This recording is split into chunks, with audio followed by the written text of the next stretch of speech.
बहुत स्वागत है इस बुलेटिन में आपका। मैं हूं आपके साथ शीनम शर्मा। सबसे पहले आपको एक बड़ी खबर बता दें, नई टिहरी के चंबा रोड पर जंगल में भीषण आग लग गई है। दिन में जल रहे जंगलों से बेशकीमती पेड़ जलकर राख हो रहे हैं। वहीं वन विभाग और फायर के कर्मचारी मौके पर मौजूद हैं। आग बुझाने की कोशिशें लगातार जारी है। नई टिहरी की खबर, वन विभाग और फायर की टीम यहाँ पर मौजूद है। आग बुझाने की कोशिशें लगातार जारी है।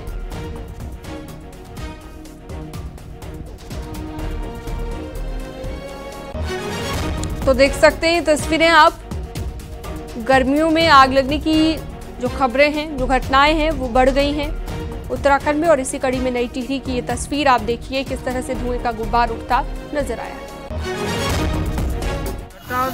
तो बता रहे कि काफ़ी देर से लगी आग, लेकिन जैसे हमारे पास सूचना आती है हमने तुरंत जो है अपना दो अग्निशमन वाहन है हमारे, एक मिनी हाई प्रेशर है, एक फायर टेंडर है, दोनों हमने घटनास्थल पे जो है आग पे को काबू करने के लिए लगा दिया। हमारी महिला फायरमैन भी बहुत अच्छे से काम कर रही है और जितना हमसे हो सके हम पूरा प्रयास कर रहे हैं आग को कंट्रोल करने का। तो आग बुझाने की लगातार कोशिशें चल रही है। तस्वीरें आप देख रहे हैं, दो तस्वीरें हैं आपकी टीवी स्क्रीन पर। चंबा रोड पर जंगल में भीषण आग लगी हुई है और आग को बुझाने की मशक्कत लगातार जारी है। खबर पर ज्यादा जानकारी के लिए सौरभ सिंह हमारे साथ जुड़ चुके हैं। सौरभ, अभी क्या लेटेस्ट अपडेट मिल रही है? कब तक आग बुझा ली जाएगी? वन विभाग क्या कुछ कह रहा है?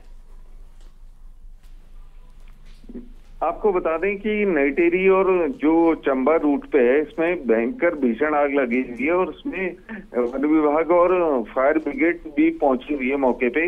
और फायर ब्रिगेड के कर्मचारी लगातार इसमें आग बुझाने में लगे हुए हैं, लेकिन आग इतनी भीषण हो चुकी है कि उसमें काफी दिक्कतें भी आ रही हैं और रोड जो मेन रूट है उसमें ये आग लगी हुई है। ठीक है, बहुत शुक्रिया तमाम जानकारी के लिए आपका सौरभ से।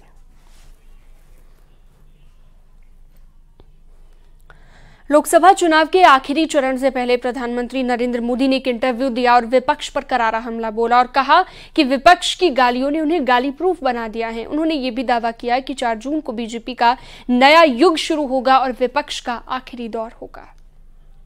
तो पिछले 24 साल से गालियां खा करके गाली प्रूफ हो गया हूँ। मौत का सौदागर किसने कहा था? गंदी नाली का कीड़ा किसने कहा था? और मेरे यहाँ तो पार्लियामेंट में एक दिन हमारे एक साथी ने हिसाब लगाया था, 101 गालियाँ गिनाई थी। तो चुनाव या चुनाव न हो, ये लोग मानते हैं कि गालियाँ देने का हक उनका ही है और वे हताश निराश इतने हो चुके हैं कि गालियाँ देना, अपशब्द बोलना ये उनके शायद जहन में है, उनके स्वभाव में हो गया है। आखिरी दौर शब्द प्रयोग किया आपने, मुझे उसमें बहुत सी चीजें नजर आ रही है। एक, हमारा एक नया दौर शुरू होगा, उसका उसके अंदर संकेत है। दूसरा, जो लोग बड़े सपने देख करके बड़े वादे कर रहे थे उनके लिए भी आखिरी दौर है। तो चुनाव का आखिरी दौर ऐसा इतना नहीं, उनकी स्थितियों का भी आखिरी दौर है। आखिरी चरण में यूपी में कई वीवीआईपी सीट्स पर चुनाव होने हैं और इन सीटों में सबसे अहम सीट है वाराणसी की सीट। 2014 और 2019 में प्रधानमंत्री नरेंद्र मोदी वाराणसी से चुनाव जीते थे और अब तीसरी बार काशी से ही चुनावी मैदान में हैं। वहीं इंडी गठबंधन की ओर से अजय राय चुनाव लड़ रहे हैं। इस हॉट सीट पर सियासी समीकरण को साधने के लिए तमाम राजनीतिक दिग्गज आज वाराणसी पहुंचेंगे, जहां पर केंद्रीय मंत्री अनुप्रिया पटेल आज वाराणसी में सभा करेंगी।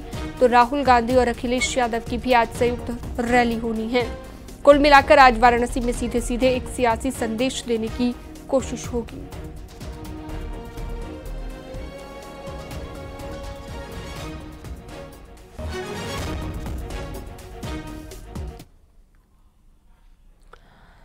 कांग्रेस नेता राहुल गांधी ने तेजस्वी के साथ एक वीडियो शेयर किया है जिसमें दोनों चुनावी चक्कल्लस कर रहे हैं। इस वीडियो में तेजस्वी यादव बिरयानी खाते नजर आए।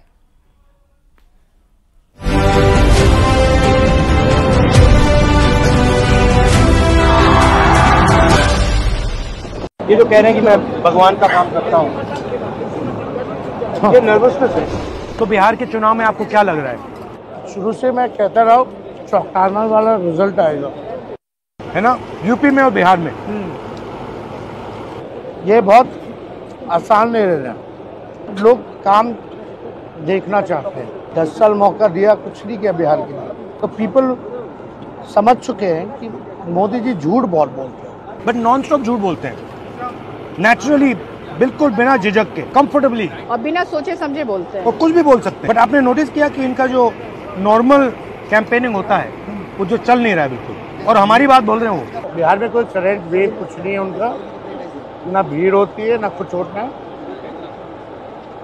अब लोग ऊब चुके हैं, क्रेडिबिलिटी चली गई पूरी। देश की जनता मोदी जी को भगा रही है फटाफट फटाफट फटाफट।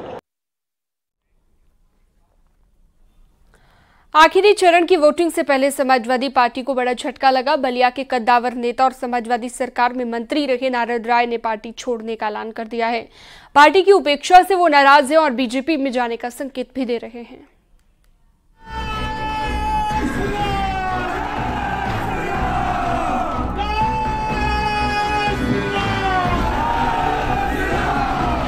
माननीय अखिलेश यादव से मिल करके हमको अपमानित कराया तो हमारे पास कैसे आएगा, इसलिए हमने तय कर लिया कि अब हमारा समाजवादी पार्टी से कोई रिश्ता नहीं रहेगा। और जय श्री राम भी बोलेंगे, समाजवादी पार्टी में बने रहेंगे, या सौभाग्य मिल जाए तो कोई बात नहीं। इस फैसला के साथ अगर मैं नहीं खड़ा रहूँगा तो कल मैं कहाँ खड़ा रहूँगा। 7वें चरण से पहले समाजवादी पार्टी में बगावत। कद्दावर नेता नारद राय ने पार्टी छोड़ने का किया ऐलान। अखिलेश यादव पर उपेक्षा का आरोप। सियासत में छल और बल का इस्तेमाल बगावत को जन्म देता है। बस इसी छले जाने से नाराज हो गए हैं समाजवादी सरकार में मंत्री रहे नारद राय, और अब वो खुलेआम समाजवादी पार्टी को छोड़ने का ऐलान कर चुके हैं और कहां नया ठिकाना है इस बात के भी संकेत दे चुके हैं। हमको जब यहाँ का संगठन, यहाँ का उम्मीदवार माननीय अखिलेश यादव से मिल करके हमको अपमानित कराया तो हमारे पास कैसे आएगा, इसलिए हमने तय कर लिया कि अब हमारा समाजवादी पार्टी से कोई रिश्ता नहीं रहेगा। 7वें चरण से ठीक पहले ये खबर समाजवादी पार्टी के लिए किसी बड़े झटके से कम नहीं, क्योंकि बलिया में 7वें चरण में ही वोट डाले जाने हैं और नारद राय की पहचान कद्दावर नेता की रही है। वो जनाधार वाले नेता कहते हैं। हाँ, इन लोगों का जो फैसला हुआ उस फैसला के साथ अगर मैं नहीं खड़ा रहूंगा तो कल मैं कहाँ खड़ा रहूंगा। और आइए अब आपको समझाते हैं कि आखिर बगावत का ये बीज कहां से फूटा। नारद राय बलिया सीट से खुद की उम्मीदवारी तय मान रहे थे, लेकिन समाजवादी पार्टी ने उनकी बजाय सनातन पांडे को टिकट दे दिया। लेकिन बात तब और आगे बढ़ गई जब 26 मई को बलिया में अखिलेश की सभा के दौरान नारद राय की उपेक्षा की। देखिए, सब समय पर होता है। अपमान तो हमारा उस समय भी हुआ। हमारा टिकट दिया अखिलेश यादव ने, हमारे हराने का इंतजाम भी कर दिया। पहली मर्तबा जब से लोकतंत्र में चुनाव हो रहा है, बलिया मुख्यालय पर कोई नेता नहीं आता है, यह पहली घटना थी। अखिलेश जी बलिया नहीं आए थे, अखिलेश जी फेफना में गए थे और मैंने वहाँ कहा था कि कुछ बलिया के लोग साजिश कर रहे हैं हमको हराने का। उन्होंने कहा, अरे छोड़िए, जनता आपके साथ है। यह नेता का आचरण नहीं है। नेता का आचरण है, नीरज शेखर का चुनाव चल रहा था। यही वजह रही कि नारद राय अपने हजारों समर्थकों के साथ अब पार्टी छोड़ने का ऐलान कर चुके हैं और बलिया से बीजेपी उम्मीदवार नीरज शेखर के पक्ष में जमकर प्रचार कर रहे हैं। खबर तो ये भी है कि 29 मई को बलिया में अमित शाह के कार्यक्रम के दौरान नारद राय बीजेपी में शामिल हो सकते हैं।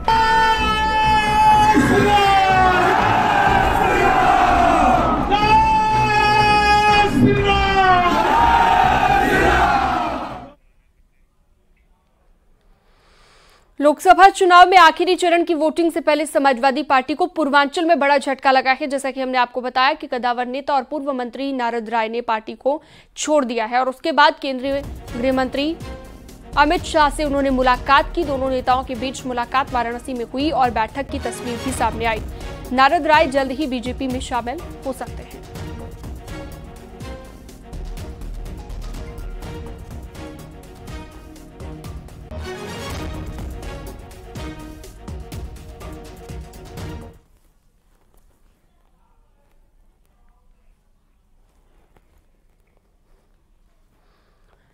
अखिलेश यादव का साथ छोड़ने के बाद पूर्व मंत्री नारद राय ने अपना दर्द बयां करते हुए कहा कि अखिलेश जी ने हमसे दूरी बनाई, इसलिए मैंने उनसे दूरी बनाने का संकल्प लिया। गृह मंत्री जी ने मुझे सम्मान दिया। बीजेपी के उम्मीदवारों को जिताने और समाजवादी पार्टी के उम्मीदवारों को हराने के लिए काम करूंगा।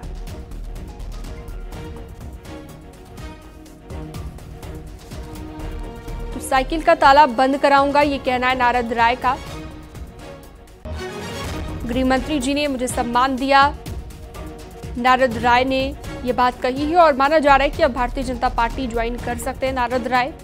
समाजवादी पार्टी को एक बड़ा झटका चुनाव के दौरान ये लगा है और अखिलेश यादव पर अपमानित करने का भी आरोप नारद राय ने लगाया है। और ये अमित शाह के साथ मुलाकात की तस्वीर आप देखिए, पूर्व मंत्री नारद राय की।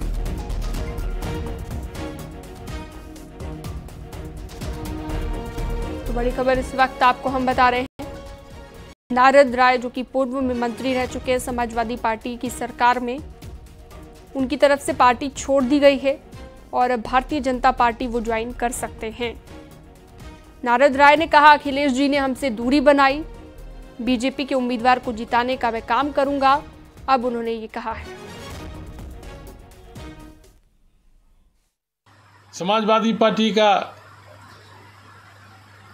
में हमारी हालत ये हो जाएगी कि जिसका मैं दरी बैठाता था, टेंट लगाता था, मंच बनाता था, गेट बनाता था और बनाते बनाते इतनी दूर तक आया, उसी समाजवादी पार्टी के मंच पर हम न जाएं, इसके लिए लिस्ट में नाम भी नहीं दिया जाए। माननीय अखिलेश यादव जी संबोधन करें और हमारा नाम न लें। इतना दूरी बना के अगर अखिलेश जी हमसे रहना चाहते हैं तो मैं भी अखिलेश यादव जी से दूर होने का संकल्प ले लिया। तभी शाह जी का फोन आया, मैं वहीं से उठ करके बनारस चला गया, उनसे मिला। उन्होंने जो बातें कही उस सबको स्वीकार किया और फिर मैं कहना चाहता हूं कि मजबूती से, समय कम है और काम ज़्यादा है, करूंगा। भारतीय जनता पार्टी को के उम्मीदवार बलिया से नीरज शेखर जी को, ओम प्रकाश राजभर जी को, रविंद्र कुशवाहा जी को, पारसनाथ राय जी को, जहां तक हमारी क्षमता होगी 3 दिन में दौड़ूंगा और भारतीय जनता पार्टी के उम्मीदवार को विजयी बनाऊंगा। और ख़ास तौर से बलिया में समाजवादी पार्टी के उम्मीदवार सनातन पांडे जी को हराने के लिए सब कुछ लगा दूंगा। साइकिल में ताला बंद कराऊंगा और कमल के निशान पर लोगों को बटन दबाने के लिए आग्रह करूंगा। भाजपा ज्वाइन कर लिया आपने?